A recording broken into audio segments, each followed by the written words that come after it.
우리가 읽은 이 말씀은 아삽이 쓴 시편이며 특별히 이 표제어가요. 아삽의 마스길이라고 써 있습니다. 이 마스길이라는 뜻은 어떤 뜻이냐면은 지혜시를 뜻합니다. 그러니까 깊은 사색이나 이 올바른 삶을 인도하는 안내서와 같은 역할을 하는 시인데요. 그렇다면 오늘 아삽이 우리에게 전하고 싶은 지혜는 무엇일까요? 이 78편 참 깁니다. 마치 한 편의 역사 드라마를 보는 것처럼 서사적인 시들이 이어지는데요. 이러한 역사적인 서사시를 통하여서 이 시인인 아삽이 우리에게 전하고 싶은 것은 다름 아니라 하나님의 율법, 바로 토라입니다. 그래서 저는 오늘 이 78편을 읽으면서 이것이 바로 토라의 역사가 아닌가.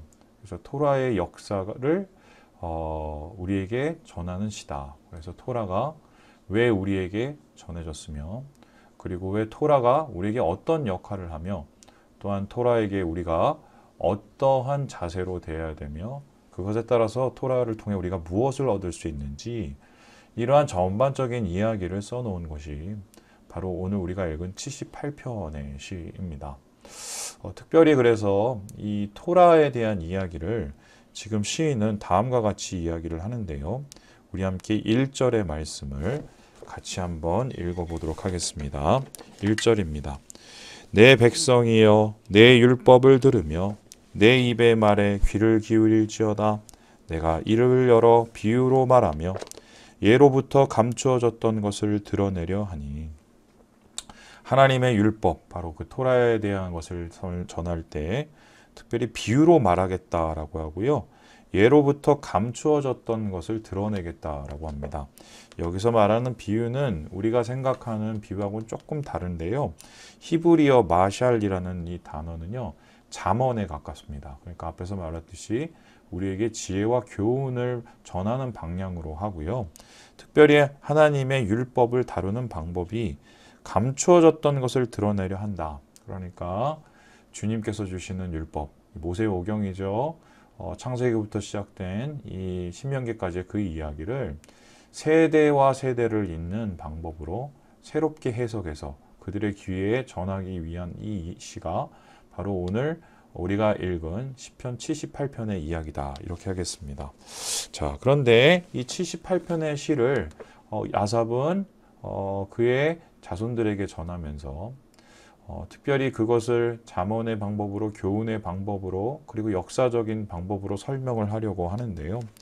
그렇다면은 이 시인이 우리에게 전하려고 했던 이 율법은 도대체 어떠한 모습이었고 어떤 역할을 할까요?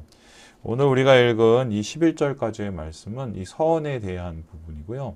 도대체 율법은 우리에게 무엇인가? 우리에게 어떤 목적으로 주님께서 주신 것인가? 율법을 통해서 우리가 얻어야 될 것은 도대체 무엇인가를 우리에게 말하고 있습니다. 자, 그것을 우리가 한 3가지 정도로 정리를 해볼게요. 우리 함께 5절의 말씀을 같이 한번 읽어보겠습니다. 5절입니다. 시작. 여호와께서 증거를 야곱에게 세우시며 법도를 이스라엘에게 정하시고 우리 조상들에게 명령하사 그들의 자손에게 알리라 하셨으니.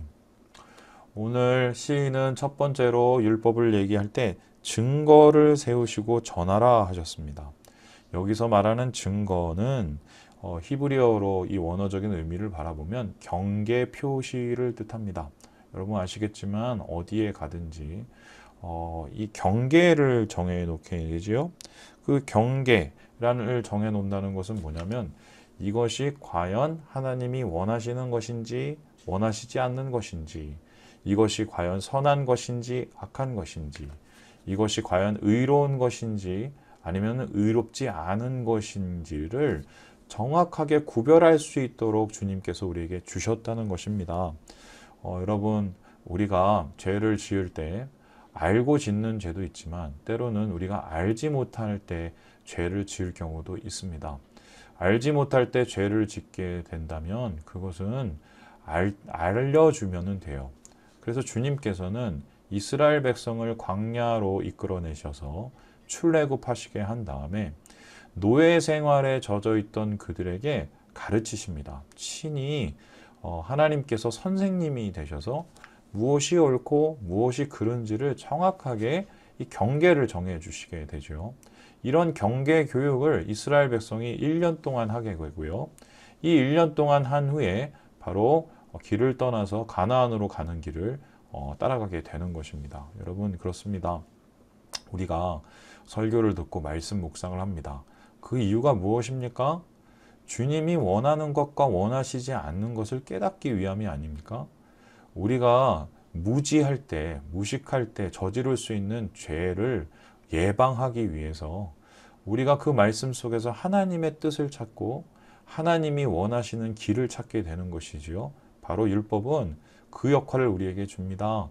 경계를 정해주시고 그 표지를 정해주셔서 무엇이 우리에게 선하고 아름다운지를 알려주는 역할을 하는 것이 율법의 첫 번째의 목적입니다. 그렇다면 두 번째 나타난 율법의 목적은 무엇일까요?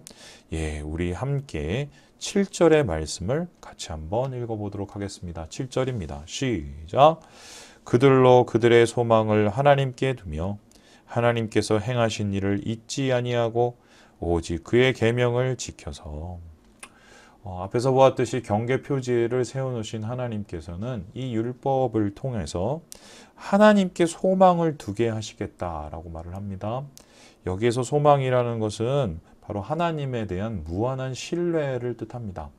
신뢰를 해야 소망을 하게 되지요. 그래서 우리가 율법을 통해서 얻게 되는 신뢰는 무엇입니까? 내가 하나님의 원하시는 것, 하나님이 바라시는 것을 행해 나갈 때 그 율법을 따르게 되면 하나님께서 우리에게 좋은 것을 주신다는 것이죠.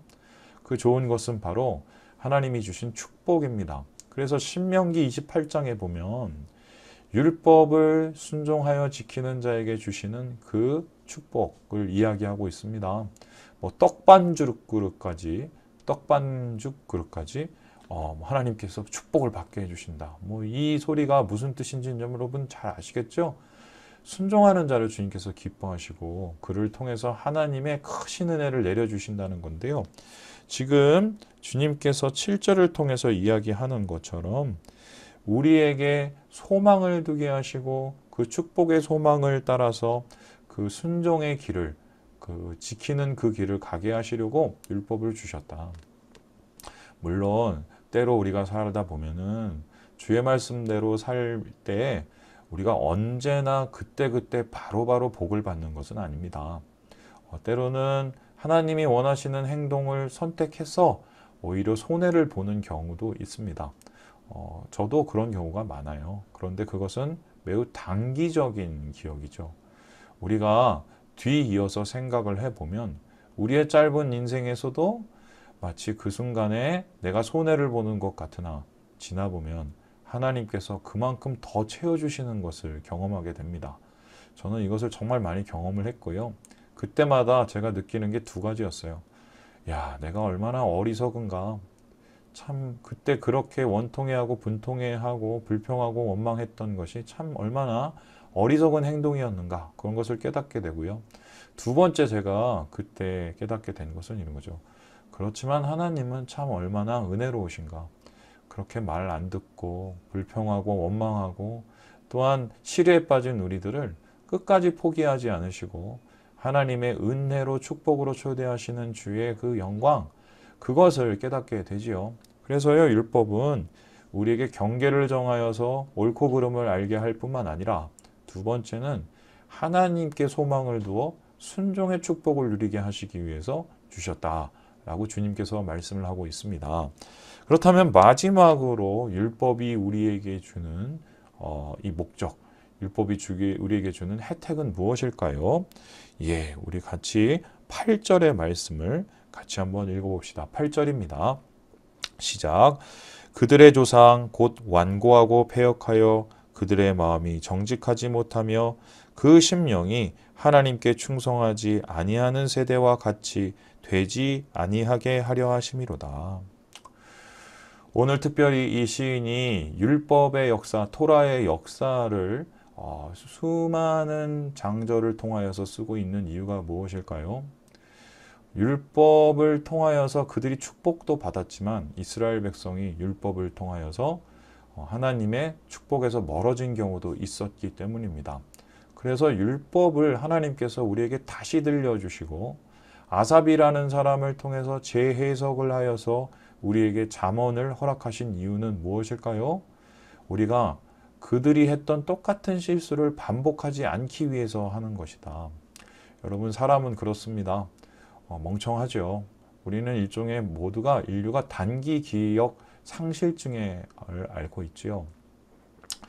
하나님에 대한 감사와 하나님에 대한 은혜를 우리가 너무 자주 잃어버리고 우리가 너무 자주 멀리해 버립니다. 이스라엘 백성의 그 대표적인 사람이라고 할 수 있죠. 홍해를 건넜던 그들, 하나님께 기뻐하면서 하나님께 감사하던 그들 어떻게 되었나요? 나중에 하나님께 얼마 되지 않아서 불평하고 원망하는 자들이 되지 않았습니까? 그 이유는 무엇이었습니까? 그들에게 하나님에 대한 온전한 신뢰도 없었을 뿐만 아니라 세상에서 하던 대로 하는 그 행동들이 있었기 때문이죠. 그래서 하나님께서는 이 그들의 역사를 우리에게 다시 재조명해 주시고 그 불순종의 역사가 어떠한 결과를 얻게 했는지를 우리에게 보여주심을 통해서 그 길을 가지 않게 하려고 하셨다. 그래서 아삽이 오늘 이 장대한 시를 우리에게 쓰고 전하는 이유는 뭐냐면 똑같은 실수를 반복하지 않게 하기 위해서 그 패망의 길을 걷지 않게 하기 위해서 그랬다라고 말을 합니다. 특별히 이 구절을 보면요. 이런 말씀이 나옵니다. 우리 같이 한번 구절을 읽어보죠. 시작. 에브라임 자손은 무기를 갖추며 활을 가졌으나 전쟁의 날에 물러갔도다. 여러분, 에브라임 족속은 바로 북이스라엘을 뜻합니다. 최초로 유대 왕국이 세우기 전에 사울에 의해서 그 땅 속에 이스라엘이 처음 세워지게 되죠. 그런데 그 에브라임, 강성한 에브라임은 어느 한순간에 역사에서 사라지고 맙니다. 사울 역시 기브아 전투에서 갑자기 패해서 자결을 하고 말지요. 그 이유가 무엇이었을까요? 주님의 말씀, 율법의 말씀을 잊어버렸기 때문입니다. 그래서 똑같은 실수를 반복하지 않기 위해서 에브라임의 이야기를 하시고요. 더불어서 우리는 기억할 게 이 율법을 폐한 사람들을 하나님께서 폐하시고 그 다음에 세운 사람이 바로 다윗이라는 거죠. 다윗이 죄도 많고 그리고 그가 실수를 많이 했지만 그가 사울과 달랐던 이유는 바로 돌이켰다는 것이고요. 그 율법과 말씀 앞에 다시 섰다는 것입니다. 그래서 하나님께서는 그의 모습을 바라보시면서 그의 자손들도 똑같이 하나님의 은혜에 머물겠다고 하는 이 소금 언약을 허락해 주시죠.